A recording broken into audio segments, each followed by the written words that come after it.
Muy buenas tardes, bienvenidos a la presentación de este primer número de Humanitas, revista de teoría, crítica y estudios literarios. Digamos que esta nueva era inicia ahora, pero al mismo tiempo es una manera de homenajear y continuar con una larga tradición, ¿no? del anuario Humanitas y en particular de la sección de letras. Como ustedes saben, en este año hemos vivido, digamos, una serie de procesos dentro del Centro de Estudios Humanísticos y dentro del mismo anuario se ha transformado ahora en 4 revistas encaminadas, digamos, a cada uno de sus intereses en particular. Y bueno, a nosotros nos tocó la suerte y el honor de fundar este que les he mencionado, una orientación concreta que es amplia, porque al hablar de teoría y de crítica y de estudios literarios, estamos pluralizando los enfoques sobre las maneras de acercarse o las maneras de conocer a la literatura latinoamericana, a la literatura mexicana, la literatura neoleonesa y la literatura en general, desde las más amplias miradas posibles. Y para mí es un gusto tremendo poder platicar con una de las autoras que nos ayudó mucho en este primer número. ¿Cómo estás? Hola, ¿qué tal, Víctor? Muy buenas tardes a todos. Estamos muy bien, muchas gracias. Y de hecho estoy encantada de estar aquí, presentando aquí como el primer número de la nueva era de Humanitas. Y fíjate que estaba pensando un poquito porque en este momento me encuentro releyendo a Margot Glantz con las genealogías y ella en el prólogo tiene una frase que quiero traer a colación que dice: todo es mío y no lo es, por eso escribo mis genealogías. Y así como tú mencionaste ahorita al principio, me parece muy importante decir esto, que pues esta nueva era de Humanitas ha heredado 60, 61 años de historia, de discusiones, de reflexiones, no solo sobre la literatura, sino también sobre la lingüística, y todo esto desde la trinchera noreste del país, ¿no? Y luego me quedo pensando, Así es. ¿qué hacemos como con una herencia de tal magnitud? Pues a mí me parece vital seguir escribiendo y seguir construyendo estas genealogías. Y creo que este primer número de Humanitas es justamente eso, ¿no? La continuación de esta tradición. Así. Sí, tal cual, así como lo menciona. Y de hecho, lo que es muy importante continuar, nos confirma que la manera de significar de la literatura es inagotable, ¿no? Que, es decir, que las obras, tanto las llamadas clásicas como las nuevas, nos siguen diciendo cosas y siguen demandando de nosotros nuevas maneras de leerlas y de dialogar con estas obras. Y a mí me parece fundamental ese ejercicio, porque es permanente, porque si la literatura cambia, si la literatura muda constantemente, la crítica o los modos de acercarnos a ella también deben de cambiar. Entonces, es la apuesta que hemos hecho ahora con Humanitas, con este enfoque, y al editarlo yo quedé muy satisfecho con esta amplitud de mirada, ¿no? Con tu trabajo, que me encantó, con otras formas de acercarse al análisis de los textos, ¿no? A cuestionarlos, a dialogar con ellos, a establecer o hacer visibles vínculos, no solamente entre las tradiciones literarias, sino entre diversos aspectos de lo social, lo cultural, lo estético, lo político, lo ideológico, lo crítico. Esa es la aspiración que tenemos. Sí, exactamente. De hecho, también obviamente estaba revisando como el índice y revisé también todos los artículos, y yo creo que también, o sea, si le echamos como un ojo justamente a todo eso, ahí podemos ver la composición de la revista, que como lo que tú dices, da cuenta de la diversidad de enfoques teóricos, pero a mí también creo que es importante decir esto, hay una mirada siempre sobre el contexto latinoamericano, y eso creo que también es bien importante, ¿no? Sobre todo de un tiempo para acá, que creo que muchísimas literaturas latinoamericanas se han vuelto sumamente mediáticas, sumamente consumidas. Entonces también hablar de Latinoamérica desde Latinoamérica y exclusivamente también desde nuestro contexto mexicano, y en particular también desde el contexto regional en el cual se encuentra insertado como la revista, ¿no? Entonces tenemos como todos estos factores que justamente van nutriendo la forma en que vamos haciendo los estudios literarios, ¿no? A mí también me parece importante lo que mencionaste ahorita, y creo que es bastante evidente en el nombre de la revista. Es Revista de Teoría, Crítica y Estudios Literarios, y puede ser algo que tal vez podamos pasar por alto, porque creo que es muy sutil, pero en la concepción de los estudios literarios justamente ya estamos abriendo un poquito la puerta a estudiar otro tipo de narrativas y estudiarlas desde otras posibilidades, ¿no? Creo que aquí hay varios artículos que a mí me parecen sinceramente como paradigmáticos como de esta nueva forma de estudiar, no solamente la literatura, sino como el proceso literario. Pienso, por ejemplo, en el artículo de Aleida Argueta sobre el suplemento Sábado del 1+1. Y yo creo que esa es como una bisagra muy interesante como en la revista, porque yo no sé si hay algo más latinoamericano que el periodismo cultural en primera instancia. Y después, también, por ejemplo, el aparato crítico y teórico que utiliza Argueta, claro que retoma a Bourdieu, no podemos dejar de lado a Bourdieu con los campos literarios, pero ella hace una actualización, o sea, hay una revisión de todo esto al utilizar la propuesta de Ignacio Sánchez Prado, comentarla y criticarla, y sobre todo Sánchez Prado, que creo que ahorita que es como uno de los, tal vez de los mexicanistas que están siendo como más leídos en este momento, sí desde Estados Unidos, pero cuya mirada también se ubica hacia Latinoamérica, ¿no? Entonces tenemos como estas bisagras que van abriendo diálogos y tejiendo también propuestas que se están haciendo desde un montón de latitudes. Sí, totalmente, ¿no? Tal como mencionas, la mirada sobre la literatura latinoamericana que ha cambiado tanto en estos últimos 60 años, justamente revisando el archivo de Humanitas, nos damos cuenta que primero ya había, por ejemplo, presenta un ensayo de Fernando Alegría, marcando o anunciando el advenimiento de un autor latinoamericano como Carpentier, por ejemplo, ¿no? Es decir, poniendo el acento en la particularidad de esta literatura, y con ese ensayo creo que se estaba inaugurando, bueno, al caso concreto de Humanitas, ¿no? Una perspectiva crítica que se ha ido enriqueciendo y transformando, ¿no? Como dices, hay muchas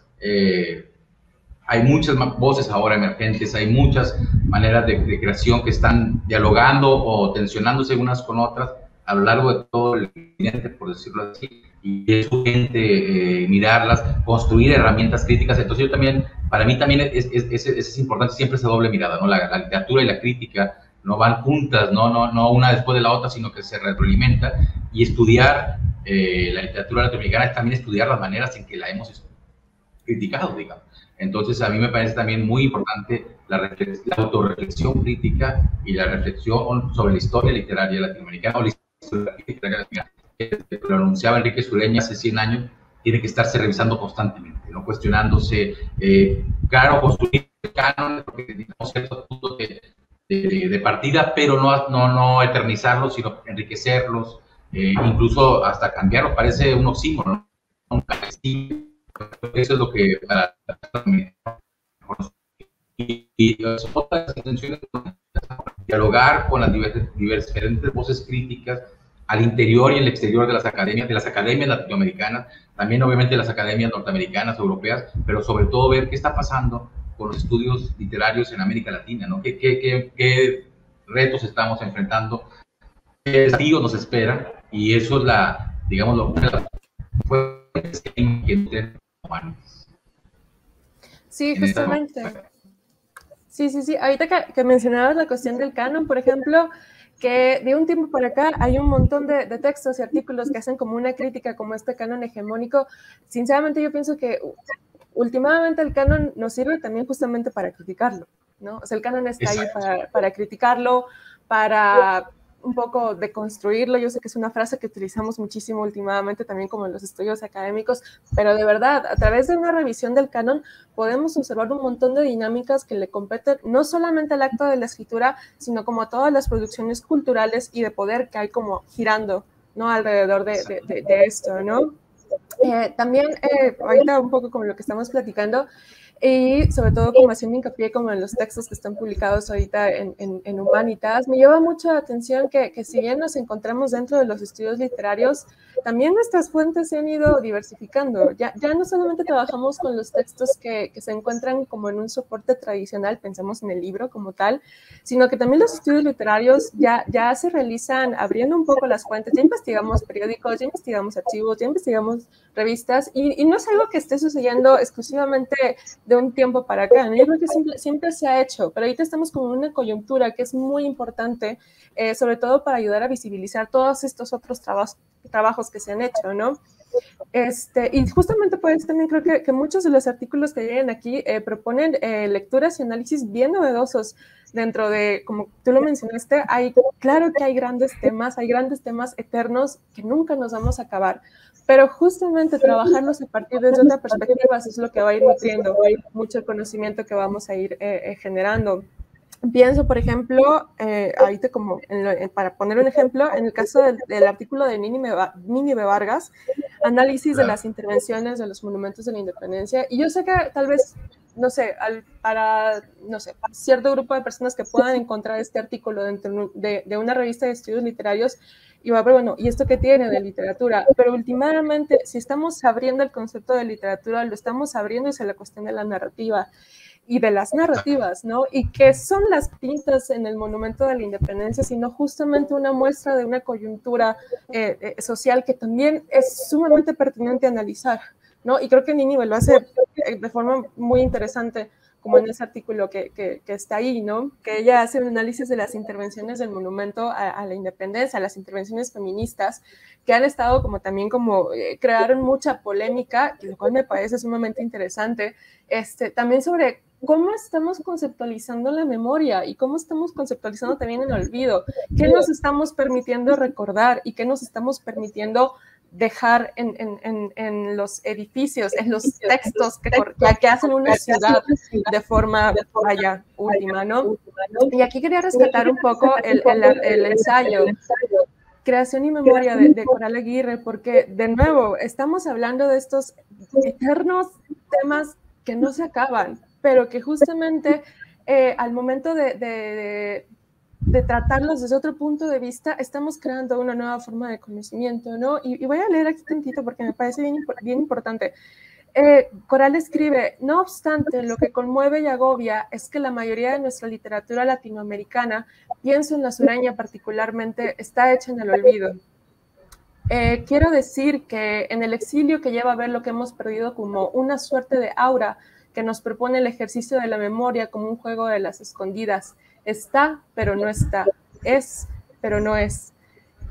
Y creo que aquí tenemos algo esencial, no solamente que caracteriza la literatura latinoamericana, contemporánea o actual que se está haciendo, sino también los estudios literarios que estamos creando como a partir de todo esto, ¿no? Estamos trabajando en esta dicotomía memoria y olvido. ¿Qué nos estamos permitiendo recuperar y qué nos estamos permitiendo olvidar, ¿no? Y eso creo que también es muy importante para todos los artículos que están presentados como en este primer número de la nueva era de Humanitas, ¿no?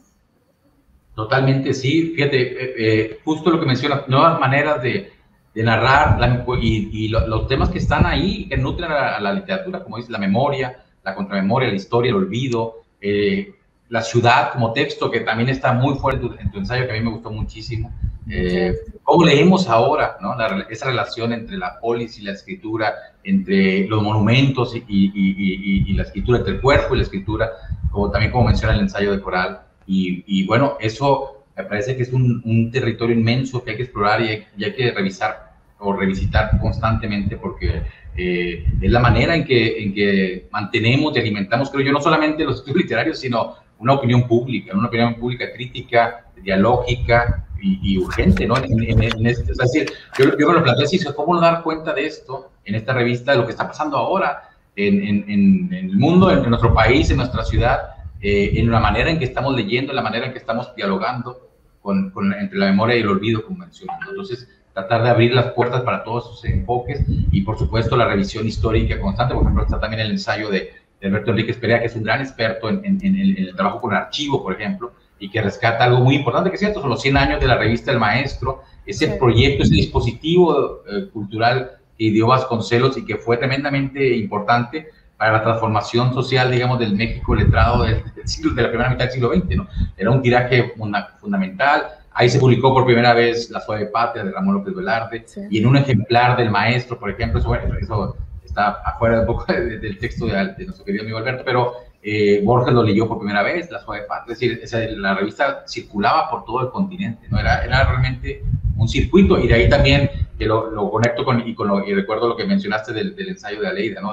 Sobre los suplementos culturales, es fundamental. O sea, si hablamos de literatura latinoamericana, no podemos hablar ¿no? De dejar de hablar, perdón, de periodismo cultural, de suplementos, de cultura impresa, de redes intelectuales, de la materialidad de la cultura y de la lectura, ¿no? ¿Qué medios, qué soportes se han creado y qué se están creando? O sea, conectar siempre el pasado con el presente y asomarnos a lo que está ahora. Como dices, ahora la literatura tiene múltiples soportes que van más allá solamente del papel o del libro, y está la pantalla, está lo sonoro, está tantas cosas, ¿no? Entonces, por supuesto, tenemos que ampliar la mirada y los oídos y escribir de diferentes ámbitos.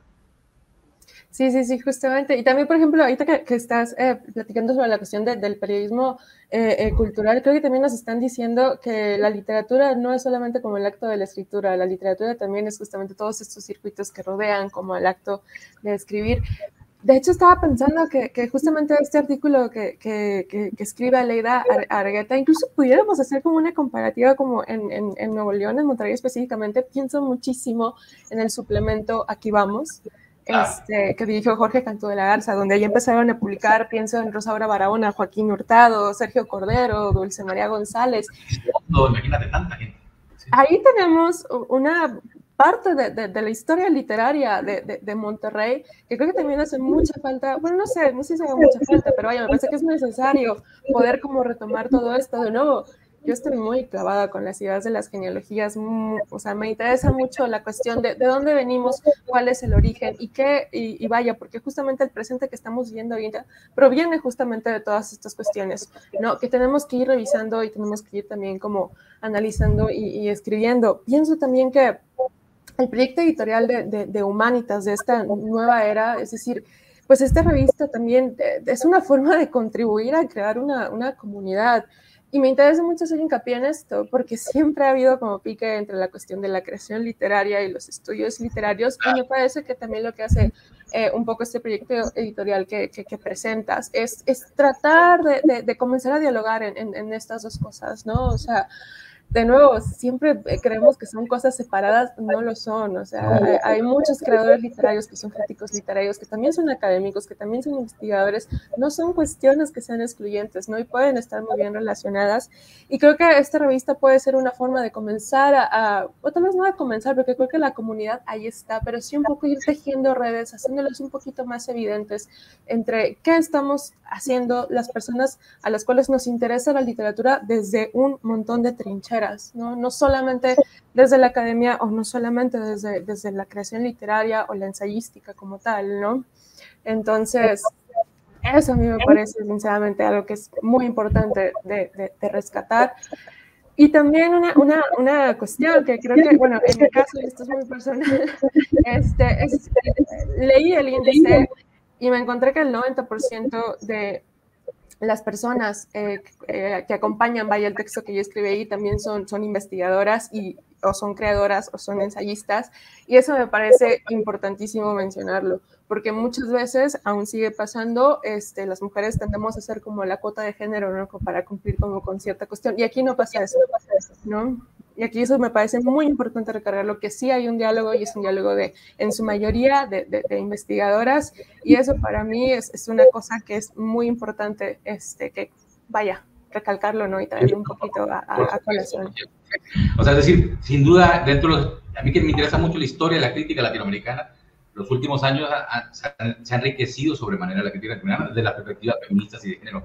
Eso es invaluable, ¿no? O sea, la manera en que han releído el canon, lo han cuestionado, lo han enriquecido, han rescatado, visibilizado a autoras, me parece una de las formas más vigorosas de la crítica literaria actual, y para mí para mí es un gusto y un honor poder contribuir a hacer todavía más visibles esos esfuerzos, porque son muchísimos, son urgentes, son necesarios, y uno aprende muchísimo de eso, ¿no? Ese por un lado. Por otro aspecto que también mencionaste, por ejemplo, lo regional, la historia local, que para mí también es fundamental. Yo cuando, por ejemplo, hace tiempo dirigí también Armas y Letras, yo me guiaba por una frase que dijo Alfonso Reyes en el prólogo al Berlín, en el prefacio, ¿no? Desde que la salud sana de los países depende de la sana circulación interna y la sana respiración externa, ¿no? O sea, estar conectados con el mundo, con lo nacional, con lo latinoamericano, pero también con lo local, desde una dimensión dialógica, no chauvinista, ni mucho menos, y que sí requiere también un tremendo esfuerzo crítico, ¿no? Es decir, como bien mencionas,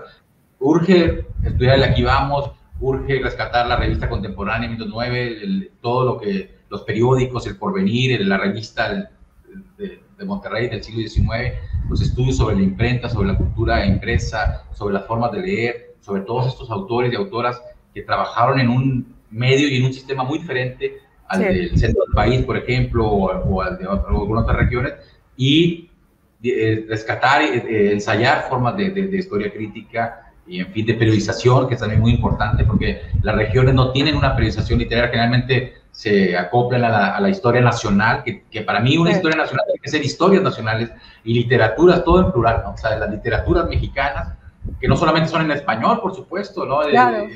Las literaturas indígenas, pues el rescate de autoras fundamentales, como sea el caso de Nelly, de ya emblemáticos como Nelly Campobello, que ha sido reinstalada con mucha justicia, digamos, en este concepto de la novela de la revolución o la narrativa de la revolución mexicana, que antes aparecía como algo excéntrico o al margen, ¿no? Así como es una autora peculiar, y eso ya afortunadamente se está cambiando. Entonces, sí, esos son los digamos, los desafíos y los estímulos de Humanitas, ¿no? De dar cabida a todas estas voces, enriquecerlas y tener esos frentes, ¿no? Lo global, digamos, lo latinoamericano, lo mexicano, pero también lo regional, desde una perspectiva dialógica total.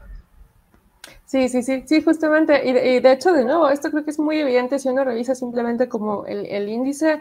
Hay colaboraciones no solamente de personas que están en la Universidad Autónoma de Nuevo León, hay la Universidad Autónoma, perdón, la UNAM también. Hay, por ejemplo, la Universidad de Columbia, la Universidad de Chihuahua, ahí está Mónica Torres Torrija, que...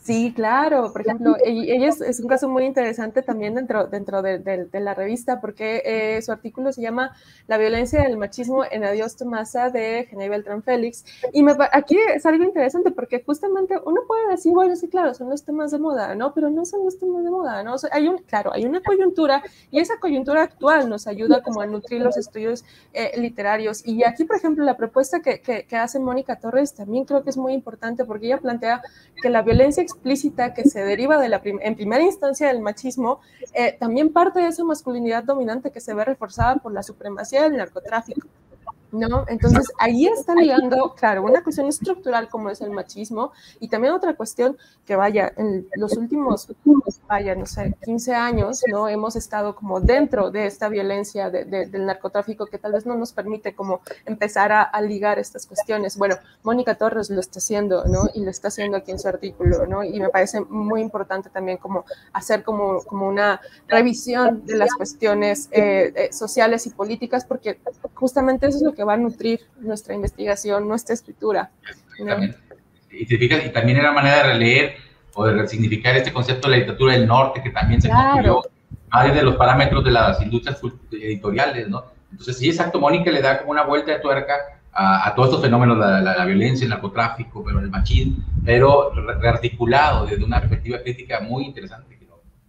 Sí, justamente, ¿no? Entonces, de hecho, también eso que mencionas es importante porque, de nuevo, o sea, esta revista, vaya, está ocupando, o sea, está escribiendo, se está publicando y se está editando desde la trinchera noreste del país, y eso también es muy importante, ¿no? Porque sí, la mirada varía mucho desde nuestro posicionamiento, ¿no? No es lo mismo hacer una revista de este tipo aquí en la Ciudad de México que allá en Monterrey. Las miradas son diferentes, ¿no? Y justamente, no solamente por una cuestión de simple oposición, sino que la construcción de estas literaturas, por ejemplo, la circulación de editoriales es bien diferente, y no todo se desprende de la Ciudad de México, ¿no? También hay dinámicas independientes a ella, ¿no?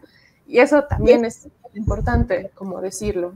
Exactamente, ¿no? Y para eso, justamente, es lo que te mencionaba de esta reflexión crítica de la literatura regional, ¿no?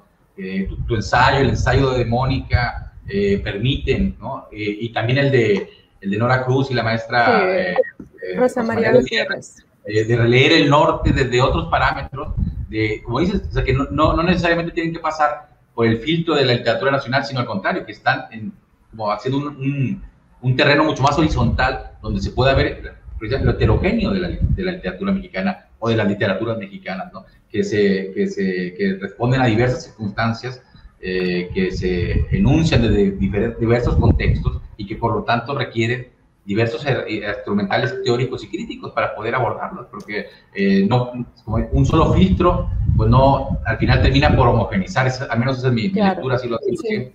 Por eso estamos desde esta trinchera, como dices, que sí hay que abrir trincheras en todo. Para mí sería genial. Yo he tenido diálogos con colegas y con académicos y académicas de California, de Chihuahua, con Mónica precisamente, que es una muy respetada colega y aliada, también le digo así, porque tratamos de construir espacios fuera desde nuestras regiones para dialogar de manera crítica sobre la literatura mexicana, ¿no? La literatura del norte, la literatura en general, y esperamos que hemos encontrado también eco en Puebla y estados más al sur, para tratar de hacer esta red intelectual, digamos, más democrática, digamos, más representativa, entre comillas, digamos, de toda la riqueza de la literatura mexicana. Claro. Por supuesto, con la gente de CME, que es fundamental, ¿no? Las colegas del UNAM, de la Autónoma Metropolitana, en fin, gente que ha trabajado extraordinariamente, ¿no? Pero creo que las historias literarias de México se tienen que estar escribiendo constantemente también, y entonces ese es un esfuerzo que hay que visibilizar, y claro, Humanitas, como dices, es también una manera, una voluntad de comunicación, de establecer comunicación y diálogo con otras publicaciones, y como bien mencionaste, por ejemplo, el Consejo Editorial también, hay colegas del UNAM, hay colegas de Puebla, hay colegas de Chihuahua, de Rumania, de Buenos Aires, en fin, porque la idea es eso, es establecer la publicación como un correo, que fue, eso lo heredamos de la Anual Humanitas, que así funcionaba. En la década del 60 y 70 era la manera en que los académicos y las académicas de todo el mundo, o lo hispánico al menos, se estaban en contacto. Por eso era anual, porque requería tiempo para desplazarse por correo postal, literalmente, no ir de un lado a otro y dar cuenta de publicaciones. Entonces, ahora que las tecnologías son diferentes, pero la intención es la misma, ¿no? Mantener y ampliar ese diálogo. Sí, justamente. De hecho, yo sinceramente pienso que esa es la vocación de una revista. Y bueno, vaya, yo sé que esa es tu vocación también con el proyecto de la revista Humanitas, ¿no? Seguir construyendo este diálogo, seguir promoviéndolo, seguir difundiéndolo. Y también otra cosa que me parece importante apuntar, que en la revista confluyen no solamente las propuestas de, ¿cómo decirlo?, de investigadores o investigadoras más consolidadas, sino también están ahí las visiones, las lecturas, las propuestas de personas recién egresadas o personas que todavía están estudiando, y eso a mí se me hace importantísimo, darle espacio a las y los estudiantes para que ellos también puedan empezar a publicar sus primeras, sus primeros artículos, sus primeras escrituras, porque eso es fundamental para la labor, que nos interesa y a la cual estamos como dedicados, ¿no? Totalmente de acuerdo. Sí, de hecho, las reseñas, en este caso, son contribuciones de dos alumnos y alumnas egresados recién de letras, ¿no? De Marifer Martínez Quintanilla, que hace una reseña de un libro mío, en este caso, pero lo envió, y yo estoy muy agradecido por su lectura crítica, muy puntual. Y Carlos Rutilo, que también es un gran lector, un gran escritor también, porque hace poesía, es un muy buen ensayista y crítico, que tiene poquito que se graduó, pero que está trabajando mucho. A mí me gusta mucho el trabajo crítico de Rutilo, entonces sí, y la idea es que sigan llegando las contribuciones de los estudiantes y las estudiantes, porque ellos están renovando también con su lectura, la literatura constantemente, ¿no? Y la reseña es para mí un gran ejercicio crítico de fogueo, de formación, e incluso para mí es un género crítico, tal cual. O sea, la reseña es un arte, y para eso, cuando rediseñamos Humanitas, yo evidentemente dije, tiene que haber un espacio para reseñas, sin lugar a dudas, ¿no? Ahora empezamos con dos. Mi plan es que puedan ser más y que den cuenta de tanto producciones locales como nacionales, el libro que merezca la pena ser criticado, ser reseñado, adelante. Exacto, sí, justamente. Y eso es también, de nuevo, creo que la reseña ha sido una forma de escritura como muy demeritada en los últimos años, tal vez décadas. Sí. Entonces pero para nada, es muy importante, porque la reseña claro, es una forma de invitación, pero también es una primera aterrizaje es el primero, de hecho, ¿no? Si uno haría como escalas de la recepción crítica, es el primer encuentro literal con una obra, claro, ¿no? Y hay reseñas inolvidables, ¿no? O sea, por ejemplo, cuando Julio Torri mencionó que después de leer La sangre devota de López Velarde, López Velarde es el poeta del mañana, imagínate, en un párrafo, ¿no? Definió casi un capítulo de la literatura mexicana. Y es una reseña, una revista, ¿no? Entonces la reseña tiene para mí un valor fundamental y es un ejercicio crítico muy necesario, muy necesario y que yo he tratado de mantenerlo y de ampliarlo. O sea, mi idea es que haya más, ¿no? Y bueno, no hemos hablado todavía de, porque en este número no apareció porque es un número inicial, pero la idea es que también tenga la revista un dossier, ¿no? Dossier con orientaciones críticas definidas, temáticas que se elijan y que los elijan académicos o académicas diferentes. Es decir, que ahí el espacio está abierto para eso, ¿no? Para también la mirada, por decir, monográfica, por decirlo así, sobre algún tema, para mí también va a ser muy importante, creo, para esto.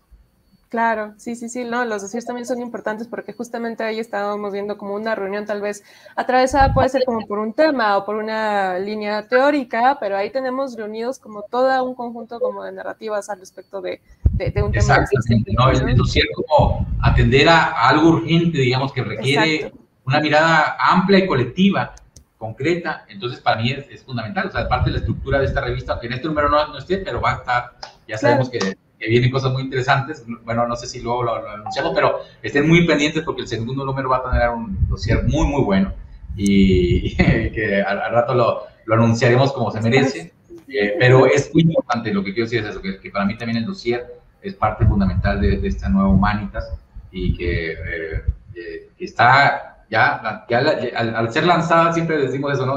Adquiere también su propia identidad y su propia autonomía en cierta medida, entonces ya está ahí.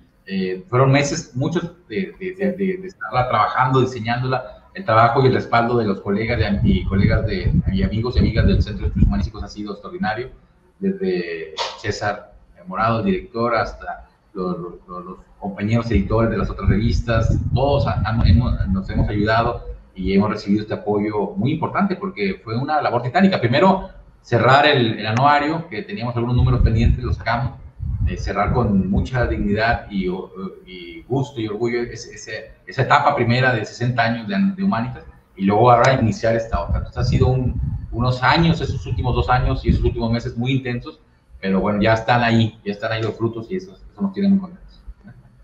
Sí, fíjate que apuntando un poquito, ya nada más como para ir cerrando esto, la cuestión de la edición creo que, vaya, las personas que se dedican a la edición saben que es como un gran trabajo, puede ser un trabajo muy pesado, pero pasa un poquito a veces como lo mismo con la traducción, ¿no? Una buena edición y una buena traducción parecen ser hasta incluso como fantasmagóricas, ¿no? Que no lo notamos a primera vista, ¿no? Pero hay un gran trabajo detrás. Un gran trabajo, mira, una de las mejores definiciones de la edición se la escuché a Adolfo Castañón, que además de ser un ensayista muy importante, también ha sido un gran editor. Su trabajo en el Fondo de Cultura es invaluable.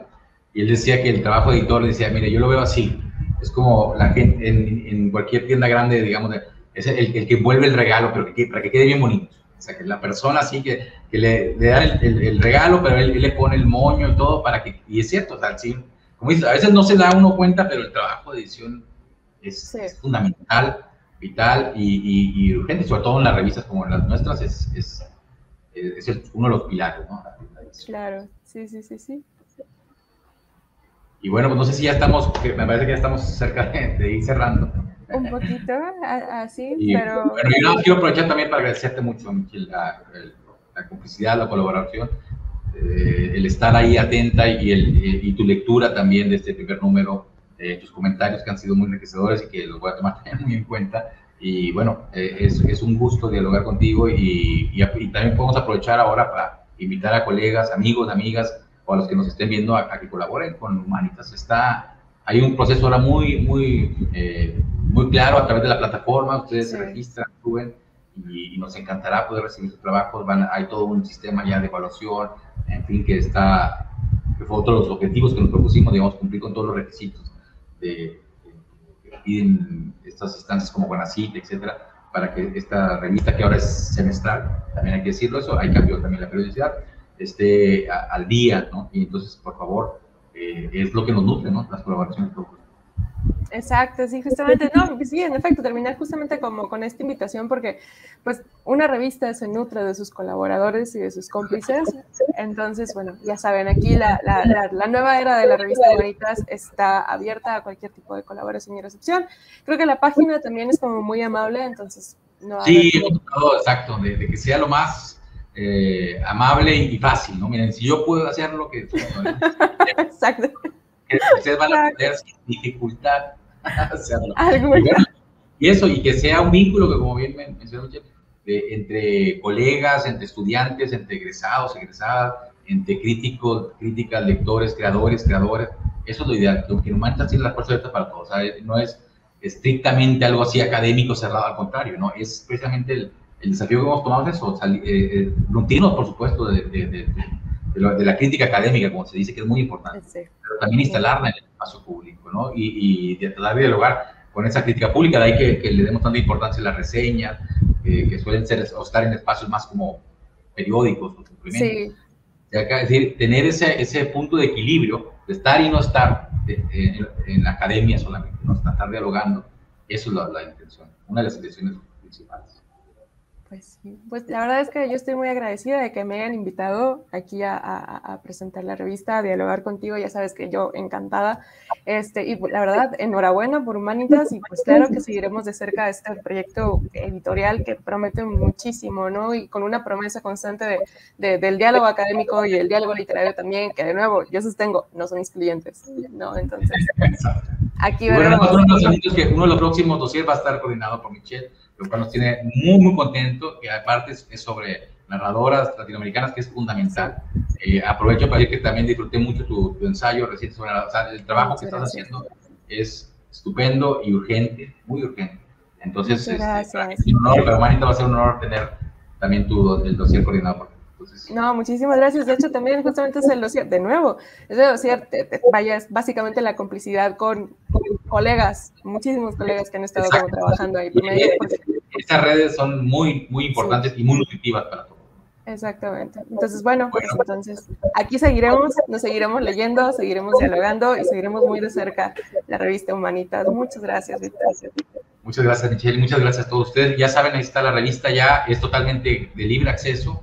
Entren, busquen ahí, tecleen Humanitas, revista de teoría crítica y estudios literarios, les va a aparecer. Pueden descargar los artículos de manera individual, en formato PDF. Es muy accesible y colaboren también, por favor, difundiéndola, escribiendo.